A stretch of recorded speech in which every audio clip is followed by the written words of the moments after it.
नौ मुखी रुद्राक्ष जिनमें न केवल भगवान शिव की शक्ति है परंतु साथ में नौ दुर्गा की भी शक्ति है। अगर आपने इसे विधिवत सिद्ध किया तो भगवान शिव की कृपा तो आप पे बनी ही रहेगी, परंतु साथ में नौ दुर्गा की भी शक्ति आपके साथ रहेगी, जिनमें शैलपुत्री, ब्रह्मचारिणी, चंद्रघंटा, कुष्मांडा, स्कंद माता, कात्यायनी, कालरात्रि, महागौरी और सिद्धात्री, इन सभी देवी की कृपा आप पर अखंड बनी रहेगी। नौ मुखी रुद्राक्ष को धारण करने से सभी तरह के ग्रह बाधा शांत हो जाएगा। इतना ही नहीं परंतु आपकी ओर एक रक्षा कवच बन जाएगा, जिसकी वजह से सभी तरह की शत्रु बाधाओं आपसे दूर रहेगी। आपके बिगड़े हुए कार्य खुद ब खुद बनने लगेंगे, आप में निडरता आएंगी और साधना में दिन ब दिन प्रगति होती जाएगी।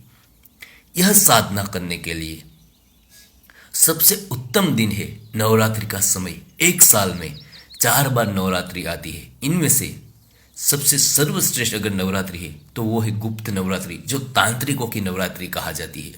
अगर वह उस समय आपको वक्त नहीं मिलता है तो आप किसी और नवरात्रि में भी यह साधना कर सकते हैं। अगर नवरात्रि के दरमियान आप यह साधना नहीं कर पाते तो फिर किसी भी मंगलवार या रविवार की रात्रि से आप यह साधना का प्रारंभ कर सकते हैं।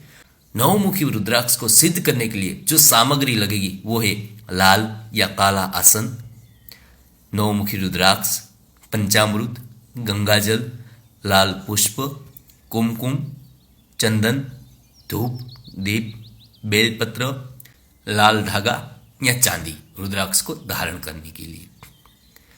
आपको रात्रि के 11:30 से 3 बजे के वक्त के बीच में आप यह साधना कर सकते हैं। अगर विधिवत साधना करनी है तो प्रत्येक दिन आपको 11,000 मंत्रों का अनुष्ठान करना होगा, जिनमें से 9 दुर्गा का मंत्र यानी कि शैलपुत्री, ब्रह्मचारिणी, चंद्रघंटा, कुष्मांडा, स्कंद माता, कात्यायनी, कालरात्रि, महागौरी और सिद्धिदात्री, इन सब देवी का आपको 1008, 1008, 1008 ऐसे मंत्र का अनुष्ठान करना है और भगवान शिव का 1008 मंत्र का अनुष्ठान करना है।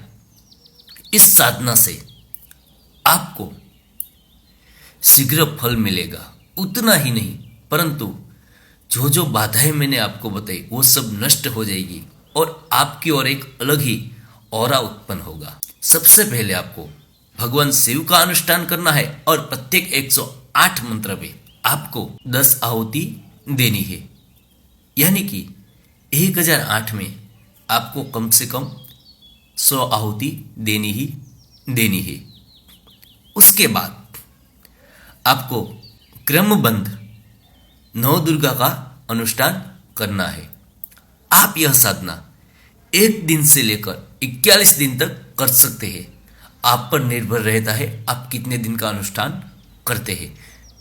एक बात याद रहे, जितना बड़ा अनुष्ठान उतनी बड़ी शक्ति आपको मिलेगी।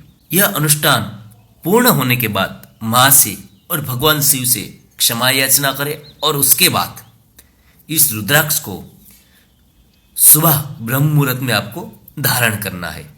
रुद्राक्ष को धारण करते ही आपको इसकी शक्ति की अनुभूति होगी और 3 दिन के बाद सारी आपकी बाधाएं धीरे धीरे करके नष्ट हो जाएगी। रुद्राक्ष को लाल धागे में या चांदी में धारण करना अति उत्तम माना जाता है। इसको आप गले या दाहिने हाथ में धारण कर सकते हैं।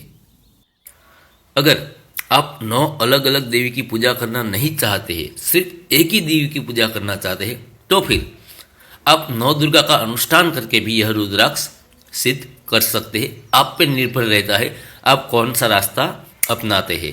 आप चाहे तो 9 अलग अलग देवी की उपासना कर सकते हैं और चाहे तो सिर्फ 9 दुर्गा की पूजा भी कर सकते हैं। दोनों रास्ते सही है। आप चाहे 9 देवी की पूजा करें या फिर 9 दुर्गा की पूजा करें, आपको फल उतना ही मिलेगा।